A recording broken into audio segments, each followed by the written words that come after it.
made previous videos on the town, county, and state parks within the town of Hempstead and other ideas relating to this town, I would now like to make a video about transportation within the most populated town in the United States. Looking at this map, the orange lines symbolize the incorporated villages within the town, and the blue lines are the hamlets, communities that are directly represented on the town level. The flags here are the country, state, county, and town, and this is the town hall of Hempstead, which excludes Long Beach, which is a city, but not part of the town. So let's continue. We often think of Nassau County, we think of it as a textbook example of suburbia. Car-dependent lifestyles, powered by the parkways and expressways that snake their way through Long Island between the mazes of tracked single-family homes. But sometimes there are times when the car doesn't work, or for people who cannot afford a car, there have to be other options. And there is. The most visible one is NICE, Nassau Intercounty Express, which previously was the MTA Long Island bus until the MTA divested itself of Nassau County, and this became a separate entity, though it does accept the Omni card and previously the Metro card. The NICE buses have a big terminal in downtown Hempstead by the train station, and lines throughout Hempstead, North Hempstead, and parts of the town of Oyster Bay, with other transit hubs at Freeport and Hicksville. They have large buses and minibuses. Looking at older maps of the bus system on Long Island, during the days of the MTA, it had the same map design as the 5 boroughs, and a much more extensive network that went further east and north than it does today. But it was always trouble attracting ridership in this car-dependent communities. This is an even older map going back to 1960, showing the towns of Hempstead, North Hempstead, and Oyster Bay, the 3 towns of the county. And you could see back in 1960, the buses reached all the way up to Bayville, to the border of Center Island, which is a very wealthy community, as well as the borders of Suffolk County.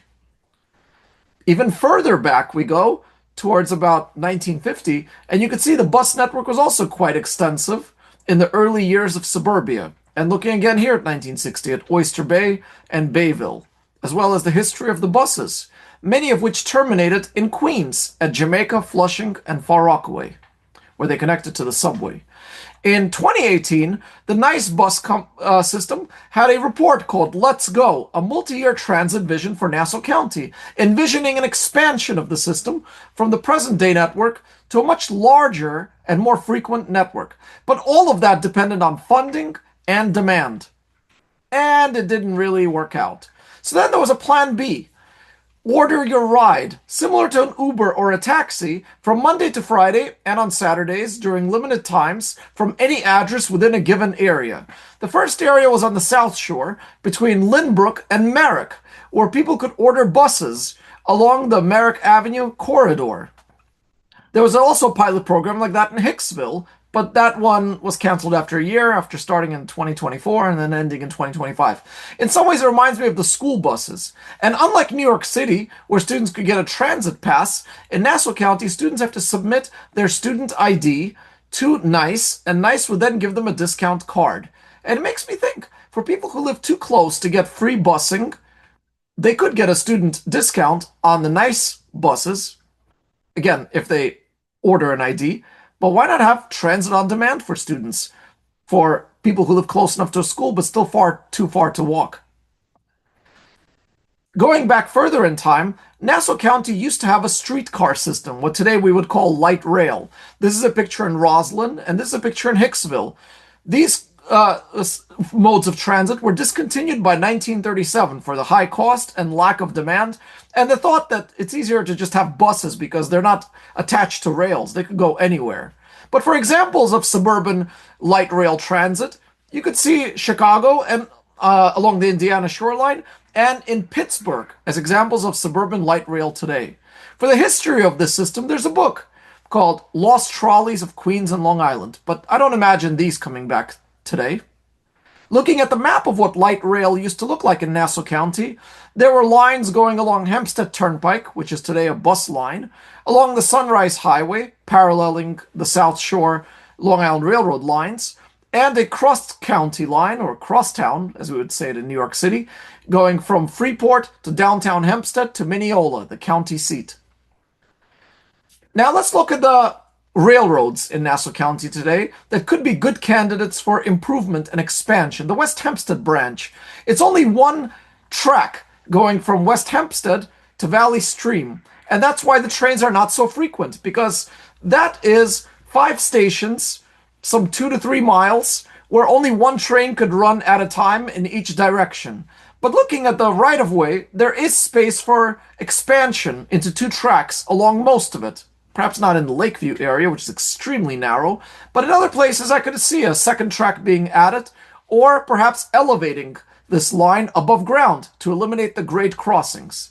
Prior to the 1950s, the West Hempstead branch used to continue further north through Garden City to Country Life Press, and then further north to Mineola, creating a true cross-town or cross-county line. Today, I can't imagine this right-of-way being revived. Today, power lines go here, but it's behind the backyards of some of the most expensive homes in the inland of Nassau County, so not in my backyard, people would say. Instead, I can imagine other places where the West Hempstead branch could expand. But before I talk about that, another very heavily used line within the town of Hempstead is the Far Rockaway branch, which runs through the 5 towns. It's 2 tracks along the entirety of its length and has a lot of grade crossings along the way in a developing area of the town. So here also looks like an easy candidate for elevating and eliminating the grade crossings, allowing for parks and businesses underneath the tracks, more parking to serve the stations, and faster transportation, as the streets would no longer have to stop for the trains. Grade crossings were created along the Sunrise Highway from Babylon to Valley Stream between the 1950s and 1970s, and along the Central Branch, the main line, from the 1990s into this millennium, where grade crossings were eliminated between Mineola and Hicksville. Looking at another branch that's underused is the remnant of the old Central Branch that separates from the Hempstead branch near Country Life Press and terminates near East Garden City. This branch goes back to the 1870s, and it used to run further east through Eisenhower Park and the Salisbury Plains and present-day Levittown, reconnecting at Farmingdale with the Central Branch. By the time that Levittown was built in the late 1940s, the right-of-way was abandoned. The developers of Levittown envisioned a car-dependent community without the need for transit. The right-of-way is still there in Levittown, but I can't imagine people wanting the trains to return here for the noise and the additional development and the traffic that might bring, so not in my backyard. The existing dead end that ends in East Garden City has room for electrification and a second track, but further in Levittown, I see another possibility for the old Central Branch. One way to do it is to have it diverge on the campus of the Nassau Community College near the Nassau Coliseum and Hofstra University, and then running either as a subway underneath Hempstead Turnpike or as an elevated line above Hempstead Turnpike. That is a busy commercial corridor and has a lot of parking facilities along its length. So without disturbing the homes in the backyards, while still serving Levittown and East Meadow, the Central Branch could run along Hempstead Turnpike. Another opportunity that I see for Hempstead Turnpike is to connect the street and its either elevated or subway line to the West Hempstead Branch, relieving pressure on the Hempstead Branch and the main line by having it running along the south side. Another opportunity that I see for transit expansion in Nassau County was a plan I saw on Reddit by a user called Benzene Hydrocarbon, whoever that was, creating a Nassau inter-county metro with the nice orange and blue colors of the county, running from the Suffolk line to the Queens line underneath Hempstead Turnpike. But I see another way of running it. As a subway underneath Hempstead Turnpike, with stops in Elmont, Franklin Square, West Hempstead, Belmont Racetrack, and UBS Arena, and then connecting to the main line using this dead-end spur that used to be a station called Belmont Racetrack. 24, that's the state highway logo for Hempstead Turnpike. How would it be built? I don't see it built as an expensive 2nd Avenue subway or Grand Central Madison. No, thankfully Cuomo's not our governor anymore. We don't have to spend extravagant sums. Rather, I see the Atlantic Avenue branch of the Long Island Railroad in Queens and Brooklyn, built in the 1940s during World War II as a cut-and-cover method. Very shallow, very easy dug trench that was then covered up, where trains run up to 70 miles an hour, not seen and not heard. This is the abandoned Woodhaven station on the Atlantic Avenue branch, which served until 1976. It looks as plain as a subway station on the Grand Concourse or Queens Boulevard, without all the fancy bells and whistles. And that's the possibility that I see for Hempstead Turnpike. They could relieve traffic, reduce the need for buses here, and connect these communities to the city and points east. Finally, if we do have to talk about cars in the town of Hempstead, the most dangerous roadway in the town is the Southern State Parkway. It is winding, and as a result, cars don't always slow down at those sharp turns. It is also where trucks often hit the low bridges because the truckers look at their GPS without seeing signs that forbid commercial traffic. I think this road should remain off limits to commercial traffic, but there are ways to reduce crashes and fatalities along its length.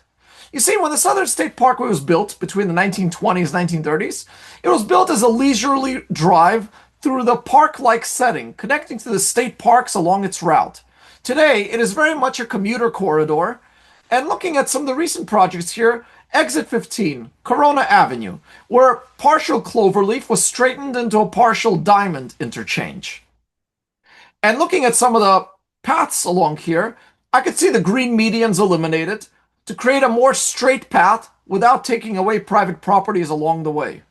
The straighter this road, the easier it will be to drive. But what about the people living along the route? In some places, homes come very close to the parkway. It's noisy, it reduces property values. And here I could see green noise barriers being built to preserve that park-like naturalistic view for the drivers and improving the quality life for the residents along the way.